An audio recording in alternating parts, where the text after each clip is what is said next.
My name is Yerkes, and I was diagnosed with breast cancer at the age of 37, 3 days before my 38th birthday.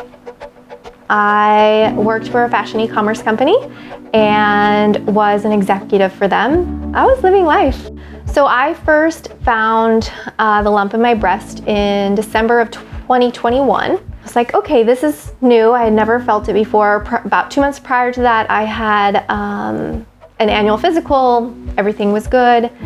And immediately went to the doctors, and they told me, you have no family history of breast cancer. You're not 40 yet.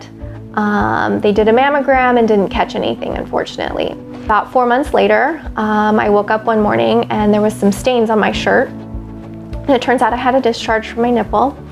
And from there, went back to the doctors and went for an ultrasound and a biopsy, and confirmed that I had stage 2 triple negative breast cancer, which is the most aggressive form of breast cancer.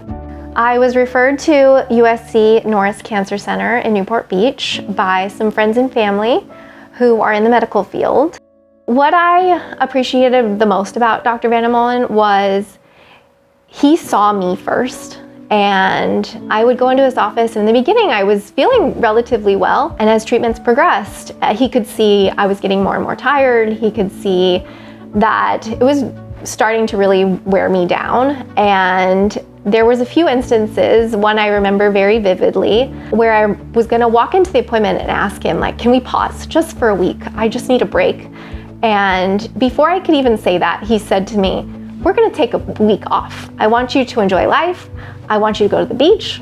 And that was all I needed, because he recognized that before I had to tell him, and that just changed everything. It just made me feel so comfortable knowing that there was somebody else looking out for me, and I didn't have to keep fighting for myself, and someone else was fighting for me too.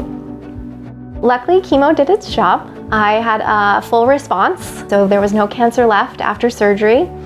They removed 2 lymph nodes, everything was clear. And since then, I have been cancer-free, so it'll be 2 years cancer-free this November.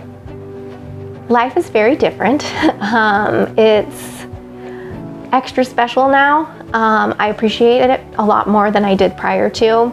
So I do a lot of advocacy work about education around genetic mutations, because I didn't know I had one until I was diagnosed. And I do a lot of advocacy work, particularly for women under the age of 40. It's very rewarding, and I get a lot of people telling me, thank you so much, your story inspired me to get genetic testing, or your story inspired me to go to the doctor because I felt something. And that, to me, if I can touch one person, let alone 10, then that's all I'm very pleased.